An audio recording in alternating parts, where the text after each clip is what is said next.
बिस्मिल्लाहिर्रहमानिर्रहीम। बोलते कालम के साथ मैं आमिर जहान। और स्टेट ऑफ हर्मुज़ यानी आपने हर्मुज़ जो है एक मरतबा फिर ईरान ने बंद कर दी है। ये 24 घंटे भी नहीं गुजरे जब ये ऐलान किया गया था कि आपने हर्मुज़ खुल गई है, जंग बंदी हो गई है। फिर मुज़ाकरात जो हैं वो हफ्ते के रोज़ तय हैं। अमेरिका से जी डी वेंस जो कि नायब सदर हैं वो आ रहे हैं, और बाकर कालिबोफ जो हैं वो ईरान से अपना वफद लेकर आएंगे और बराह रास्त पहली मरतबा इस्लामाबाद में मुज़ाकरात होंगे। इसी में ये ख़बरें जो हैं आना शुरू हो गई कि स्टेट ऑफ हॉर्मुज़ को एक मरतबा फिर ईरान ने बंद कर दिया है। और इसको बंद करने की वजह ये बताई है कि लेबनान पर इज़राइल हमला कर रहा है। तो मैंने कल ही अगर आपने मेरा कल वाला एक व्लॉग सुना हो जिसमें मैंने ये बताया था कि इज़राइल ने लेबनान पर हमले रोकने से मना किया और कहा है कि वो लेबनान पर या हिजबुल्लाह पर हमले जारी रखेगा। और कल की रात ही, कल के दिन ही उसने तकरीबन 246 लोगों को शहीद किया, बहुत सारी बिल्डिंग्स को निशाना बनाया, और ये मासूम नहत्ते शहरियों को शहीद करने का उसका एक बड़ा प्लान जो था वो सामने आया।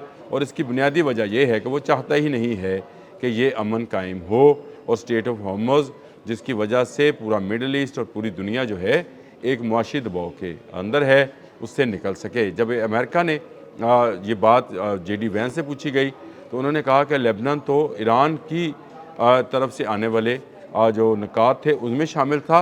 हमने लेबनान की कभी बात नहीं कही, हमने ईरान और अमेरिका वॉर की बात की है। यानी ये एक और तरह की जंग है जो कि शुरू हो गई है। अब मैंने कल भी अपने व्लॉग में ये बात कही थी कि नेतन्याहू नहीं चाहता है कि जंग जो है ख़त्म हो, इसलिए वो लेबनान में डुज लगाए रखेगा। अगर आपने कल वाला व्लॉग देखा होगा तो आपको ज़रूर इस पर यकीन होगा। अब की ताज़ा तरीन सूरत हाल ये है कि आपने हर्मुज़ एक मरतबा फिर एक उसी स्टेट ऑफ फॉर्म में चली गई है जिसमें 2 दिन पहले थी। यानी जो ईरानी पासदारान इनकलाब जिन जहाज़ों को बता रहे हैं कि फ़लाँ जजीरे से के शुमाल से गुजर कर आप बहर हिंद में जा सकते हैं, और अगर आपने लीजे फ़ारस में आना है तो आप उसके जनूब से गुजर कर आ सकते हैं, यही महफूज रास्ता है। अमान वाली जो लाइन है वो बंद है और वहाँ पर उसकी बरूदी सुलगें मौजूद हैं। ईरान का मुतालबा है कि इन तमाम पीस प्रोसेस के अंदर लेबनान वॉर को भी शामिल किया जाए, और इज़राइल इससे भाग रहा है। और इज़राइल इसलिए भाग रहा है कि वो जंग बंद करना नहीं चाहता, वो चाहता है कि अमेरिका को मज़ीद मार पड़े और मज़ीद अमेरिका जो है उसकी बदनामी हो। अमेरिकन गवर्नमेंट को ये सोचना है कि उन्होंने इस मुज़ाकरात को कैसे लेकर चलना है। लेकिन ये बात तय है, मैंने कल भी ये बात अपने 2 व्लॉग में, एक नहीं 2 में, 2 अलग अलग व्लॉग्स किए थे। एक मैंने दिल साहब के साथ किया था, एक मैंने ख़ुद से किया था, और मैंने ये बताया था कि लेबनान के अंदर हिजबुल्लाह जो है वो ईरान की छतरी के नीचे है, इज़राइल अमेरिकन छतरी के नीचे है।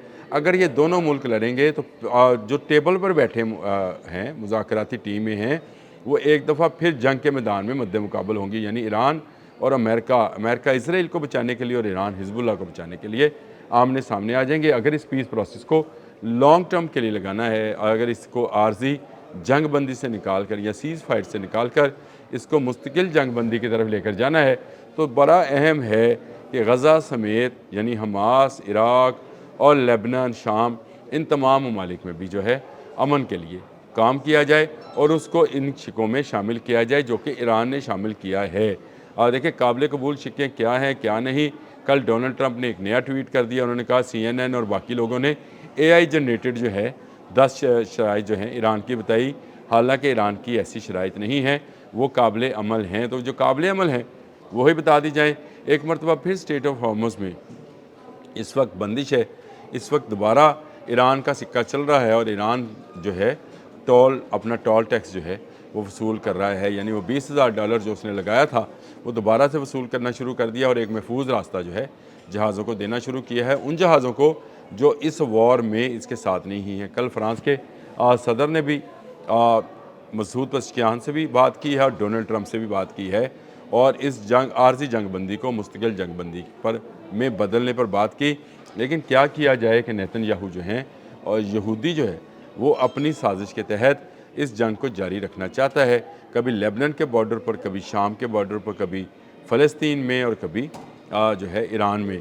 तो इसको लिए वो अमेरिका को अंगेज रखना चाहता है ताकि अमेरिका किसी मुज़ाकराती अमल के अंदर کسی ایک نتیجے پر نہ پہنچ سکے، اسی لیے یہ ایک بڑا حملہ کیا گیا۔ 245 سے زائد لوگ جو ہیں اب تک لیبنان کے اندر شہید کر دیے گئے ہیں، اور میں نے یہ کل ساری چیزیں آپ سے واضح طور پر کہی تھی کہ اسٹیٹ آف ہرمز جو ہے یہ دوبارہ بند ہو سکتی ہے اور جنگ دوبارہ شروع ہو سکتی ہے، اور جنگ شروع ہو گئی۔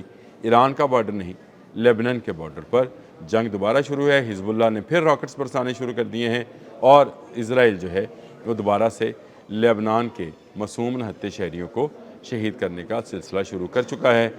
یہ امن جو ہے اس کو پائیدار حل تک لانا جو ہے یہ پاکستان نے اس کا بیڑا اٹھایا تھا، اور پاکستان کا کام مزید بڑھ گیا ہے کیونکہ اب اس میں لیبنان کو بھی شامل کرنا ہے۔ جی ڈی وینس نے بالکل ٹھیک کہا ہوگا کہ انہوں نے کہا کہ لیبنان اس میں شامل نہیں تھا کیونکہ ان کا جو ذہن تھا وہ ایران کی جنگ کی طرف تھا، لیکن اگر نہیں تھا تو لا دیا جائے، کیونکہ اگر یہ اس طرف نہیں آئیں گے تو پھر تو مڈل ایسٹ میں امن نہیں ہے۔ پھر آپ کو کبھی حوثی جو ہیں وہ راکٹس برسا رہے ہوں گے، کبھی آپ پر حزب اللہ راکٹ برسائے گی، پھر آپ پر حماس جو ہے وہ کرے گی، اور پھر عراقی ملیشیا جو کہ عراقی فوج کے ساتھ مل کر کام کرتی ہے وہ کرے گی۔ کل کے روز ہم نے دیکھا کہ عراق کے اندر بھی بہت سارے فضائی حملے ہوتے رہے، یعنی ایسے ڈرونز استعمال کیے جاتے رہے جو خود کچھ ڈرونز تھے، اور ان کی مدد سے عراق میں بہت ساری تنصیبات کو نشانہ بنایا گیا۔ دنیا امن کی طرف جانے لگی۔ کل ہم خوشیاں منا رہے تھے، کل ہم خوش تھے، پرسوں کی رات ٹینشن میں گزری، کل کا دن اچھا گزرا، اور اس سے دن کو گزرتے دیکھ کر دوبارہ سے مرور اٹھا ہے نیتن یاہو کے پیٹ میں، اور اس نے لیبنان پر ایک بڑا حملہ کر دیا۔ دیکھیں جنگ بندی کی ابھی شرائط طے ہونی ہیں، کچھ 10 نکات جو ہیں ایران نے دیے ہوں گے، کچھ 6-7 امریکہ نے دیے ہوں گے، اسی پر ثالثی ہونی ہے۔ کچھ لو اور کچھ دو کی بنیاد پر یہ ثالثی ممکن ہے، امن ممکن ہے، اور آبِ حرمز کا کھلنا ممکن ہے، جس میں ایک طرف ایران اور ایک طرف عمان جو ہے اپنے اپنے حصے میں سے جو ٹول ٹیکس ہے وہ لیتے چلے جائیں گے، جاتے ہوئے وہ ایران کو دیں گے، آتے ہوئے عمان کو دیں گے۔ کوئی اس طرح کا معاملہ جو ہے وہ چل رہا ہے۔ اگر یہ معاملہ طے پا جائے اسی پر اور جنگ بند ہو جائے تو اس سے بہتر دنیا کے لیے اور کوئی فیصلہ نہیں ہے۔ کل کے کل سٹاک مارکیٹ انتہائی بلندیوں پر گئی، پیٹرول پرائسز جو ہیں یا آئل پرائسز کہنا چاہیے وہ نیچے کی ہیں، کروڈ آئل اور برینٹ آئل کی قیمتیں کم ہوئیں۔ دنیا خوش تھی کہ چلیں امن ایک دفعہ پھر جو ہے اس کو موقع مل رہا ہے دنیا میں ہونے کا، تو یہ موقع ملنا چاہیے۔ ڈونلڈ ٹرمپ کے ٹویٹس، پاکستان کے وزیر اعظم شہباز شریف کے ٹویٹس، اس پر پوری دنیا جو ہے آج کے دن تک جو ہے مبارکباد کے پیغامات بھیج رہی ہے۔ پاکستان کا ڈنکا بج رہا ہے، لیکن دو ملک ایسے ہیں جن سے یہ برداشت نہیں ہے، ایک بھارت اور ایک نیتن یاہو اسرائیل، اور میں نے کل ان دونوں کا نام بھی لیا تھا کہ ان کا دوبارہ رابطہ ہوا ہے اور اسی وجہ سے لیبنان پر حملہ ہوا ہے۔ یہ کوئی بہت بڑی راکٹ سائنس نہیں ہے، میں نے کل بھی بیان کر دی تھی، آج بھی بیان کر دی کہ حزب اللہ پر حملہ ایران پر حملہ سمجھا جائے گا، یہ کیونکہ اس کی پراکسی وار ہے۔ اسی طرح اسرائیل پر حملہ امریکہ پر حملہ سمجھا جاتا ہے کیونکہ اسرائیل اس کی پراکسی ہے یا اس کا بغل بچہ ہے۔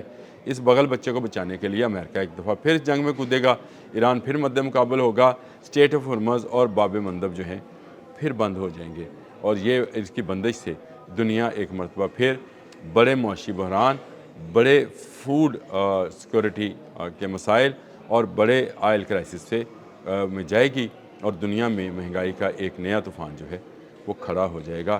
یہ ایک ایسی صورتحال ہے جس میں اسلام آباد میں ہفتے کے روز ہونے والے مذاکرات، یعنی آج سے 2 دن کے بعد ہونے والے مذاکرات میں باتیں ہونی ہیں۔ اللہ کرے امریکہ اسرائیل کو منانے میں کامیاب ہو، ایران حزب اللہ کو منانے میں کامیاب ہو کہ جنگ میں کچھ نہیں رکھا، امن میں دونوں کی ترقی ہے۔ اب تک کے لیے اتنا ہی، اللہ حافظ۔